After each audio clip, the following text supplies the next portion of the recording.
Evening chaps, how's it going? I was going to save this one for my weekly BBC News roundup, but it was so fucking funny. I thought I'd do a quick one to address it now.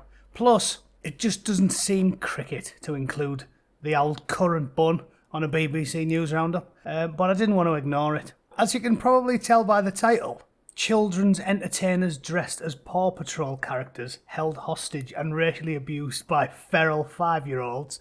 There's a fucking headline I never thought I'd ever read out. But let's just have it said right off the bat. The first fucking lesson of Paw Patrol should be, do not send Paw Patrol to gypsy encampments, right? There's the first lesson for Paw Patrol. These poor bastards.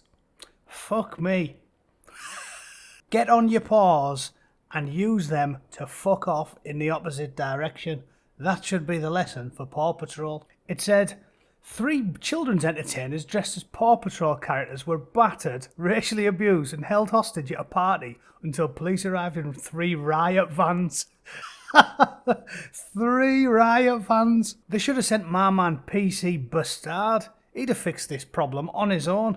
But there's not many police like him anymore, is there? Back in the day when I was a young thruster, all the coppers, in the 80s, all the coppers were like big scary bastards who were like ex-SAS or ex-commandos or something. My old fella said the bloke who patrolled their neighbourhood, their rough neighbourhood down the town in the borough, was an ex-para. And he said everyone was shit scared of him.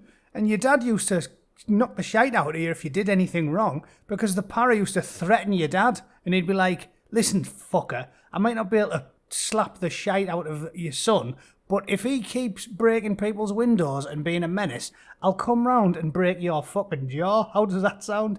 And funny old thing, crime was on the decrease while PC Bustard was doing his rounds. So I don't think we'd have needed 3 riot vans back in the day, but it's politically incorrect to have police officers that are physically fit and stern and stoic and strong-willed. Now you have to have black disabled police lesbians. So who knows? And they have to have a college degree, don't they? A college degree in fucking Latin, because that'll help you fight off an ISIS supporter wielding a machete in one hand and a severed fucking head in the other. Yeah, when I see a machete-wielding madman, I always think, I just wish we'd spent a bit more time on English literature and a bit less time training with fucking firearms and learning unarmed combat. That's just me. What the fuck do I know? So, it says the troupe was booked to perform at a 4-year-old's garden party, but found the venue was a caravan camp. Uh-oh.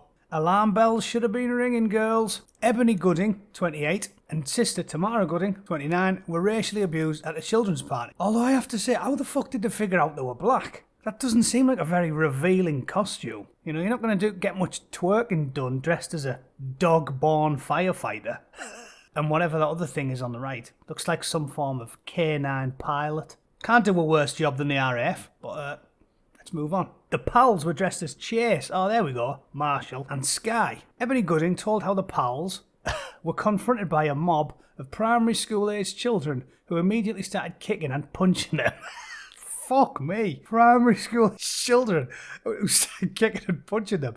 I think they definitely need to lay off the fucking Skittles, them little bastards. Her cousin Rosie Trumpet and had her Chase costume head beaten off, and the boy of 5 screamed racist abuse at her. Punched the fucking head off. I've only ever seen one man punch anyone's head off, and he was like 6'7". There's another 5 children grabbed Ebony, pulling down her Sky head so she was unable to see, and pushed her around. A young child grabbed a microphone as the pint-sized hooligans repeatedly shouted racial slurs. Ebony said, "We kept doing crying gestures to get them to calm down." Listen, girls, listen. If they full-on started assaulting you the second your paws touched the turf, I don't think a crying gesture's gonna fix things. She sounds like one of those upper-class Sandhurst officers who seems to think the best approach to fucking dealing with the Taliban was, slinging your weapon behind your back and carrying a ceremonial goat into combat. It doesn't work, folks. It doesn't work. You try your very best to be civilised, and then you have to get kinetic. And I don't think militant racist 5-year-olds punching people's heads off are going to be responsive to a sobbing gesture from an anthropomorphic Dalmatian. It says, Ebony and Tamara fled to their cars, but parents shut the gates and told them, "You're not getting out of here." Was that a gypsy voice? Jerry Adams, one of the two. Complete lunatic. The birthday boy's parents then demanded back their £80 deposit for the booking before a crony of the father threatened, "I would just do what he wants. He's a complete lunatic." I love the language they use as well, by the way, in The Sun. A crony of the father. Like, they always use horrible language, don't they? I remember once me and my missus were reading the paper in the pub in York. We used to drink in a great, rough little boozer called the Brown Cow. And, you know, all the old blokes would always have a paper on the bar. And I was sitting going through it when I was having a pint of bitter, you know. And one of the stories said it was about some horrible woman who got... she was like a fat, chavvy woman. And she was getting done for child abuse. And in the write-up for the story, at one point it said, the fat bigot 28. And I thought, fucking hell. It is sort of weird how the British tabloids use coloured language, don't they? I also remember one describing the place where some like sex offender lived. It said his lair in South London. And I thought, fucking hell, he lives in a lair? What do you have to do to get your house, your bed sit, classified as a fucking lair? Anyway, he's a fucking lunatic. Don't mess with him, you pint-sized Dalmatian cunt. He will bounce on your shit locker all day long. Said the pals rang 999 and 8 police officers raced to the scene. Raced to the scene. Race is what caused this fucking problem, lads. Jesus, calm down. Ebony from Iwick and Buck said there were so many police. There were 3 riot vans and 3 police cars. It seemed like there was police everywhere. It was surreal and felt so over the top for a 4-year-old's birthday party, but I can understand why they did not want to take any chances. We just couldn't believe how quickly things got out of control. Those children were beyond wild. They were terrifying. The racial abuse would have been disgusting from adults, but from children it was just unbelievable. Fuck me backwards. That is mental. How can you gaze into those soft pink eyes and think, listen, you dachshund twat, I'm going to give you a fucking good hiding? It is shocking. And let me tell you, this is the serious point I'm going to make. Obviously, the story's funny because it's written to be funny. That's what The Sun's like. Trash journalism. But here's the point. Just like religion, I'm an atheist, agnostic, don't really care about religion. But as you get older and wiser, you do sort of realise that sort of militant atheism that I embraced as a young lad, you're throwing the baby out with the bathwater because you get a lot out of the rules that we used to have, the sort of sense of community from going to church regularly, the structure, the shame. You know, it was shameful to be a yo-yo knickered fucking Jezebel back in the day. And now, where we've got no fucking structure at all, which in the main, being a secularist, I agree with, it's not good to just throw everything out and have no discipline and no rules. And when it comes to gypsies, right, there is no fucking way it's good for them to live like it's fucking the 15th century. Now, I'm sorry, that I know that'll upset the most libertarian amongst you and think, no, Matty, if I want to live in a field and goad a donkey to death with a sharp stick, I should be allowed to do that. No, that's cruelty to animals. Donkeys, in this case, not fucking anthropomorphic canines. But I have to disagree. Like, again, I'm a centrist, really, not a full-blown libertarian. You need rules. And gypsies don't have any. Because they live like it's fucking... They haven't progressed. Getting your kids to go to school. I've always been against homeschooling, even in America. All the right-wingers love homeschooling. It's good to get your kids to mix with everyone. Maybe occasionally get bullied, yeah. You have to learn to stand on your own 2 feet. A bit of gentle bullying. I'm not talking, so much abuse and rumours that the girls turn bulimic and the boys hang themselves. What I'm saying is, a little bit of roughhousing, a little bit of mixing with all these different kids from all these different estates. It is good for you. It's good for your development. It's good for your brain. And gypsies are the way they are. A lot of them, not all of them. Because they are stuck in the living an old-fashioned lifestyle that no longer is fit for purpose in this day and age.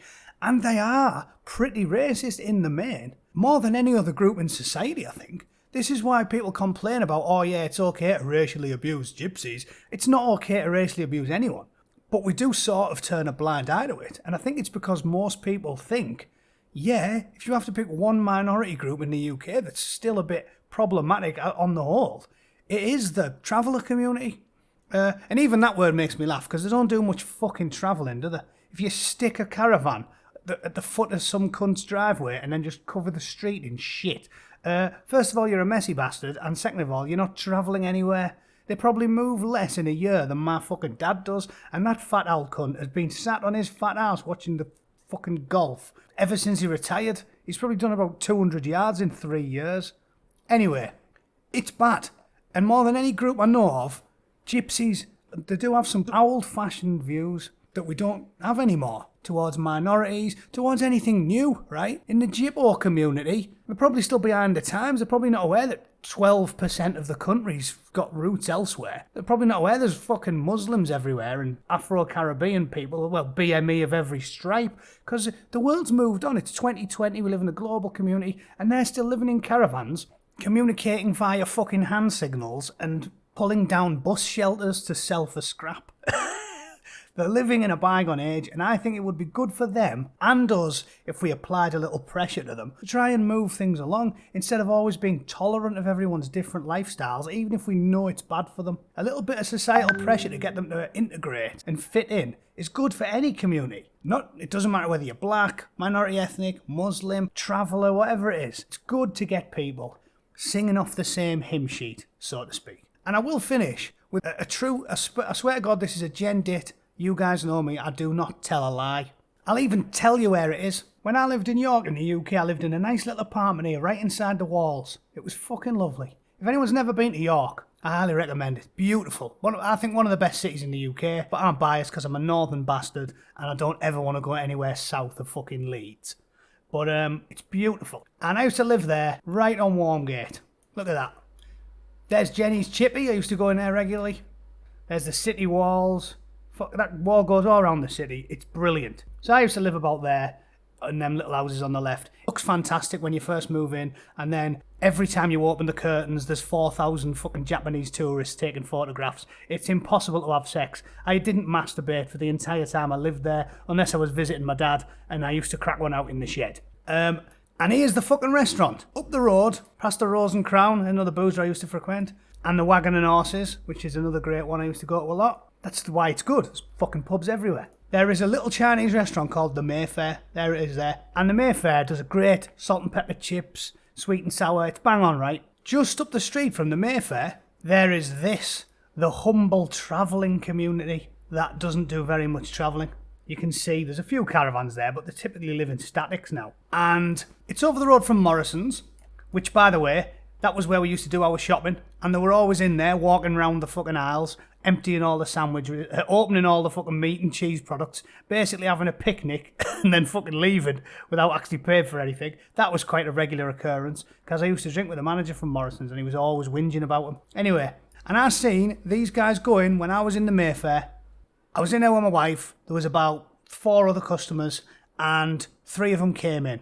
There was the big burly, stereotypical tracksuit and steroids father. And there was 2 teenagers, looked about 13, 14, 15 sort of age.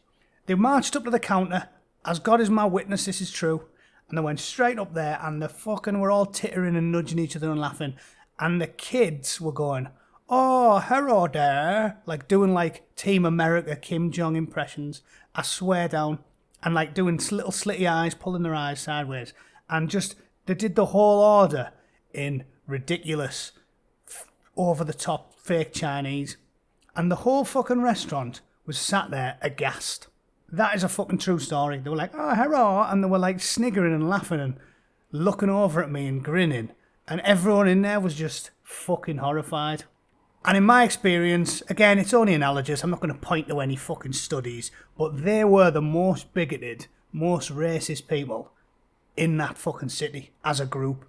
And I've fully put it down to living like you're in the 15th century. So, sorry Paw Patrol, I am sorry for what happened to you, and it shouldn't be happening in this day and age. And if people followed my fucking advice and went back to basics and applied a little gentle societal pressure to get everyone to mix in, not only would it deal with the likes of fucking ISIS and ghettoised Muslim communities, but maybe, just maybe, we'd stop seeing racially diverse, anthropomorphised dogs getting assaulted at children's parties. That's it for the day. Thanks for tuning in, and I'll see you guys very soon. Cheers.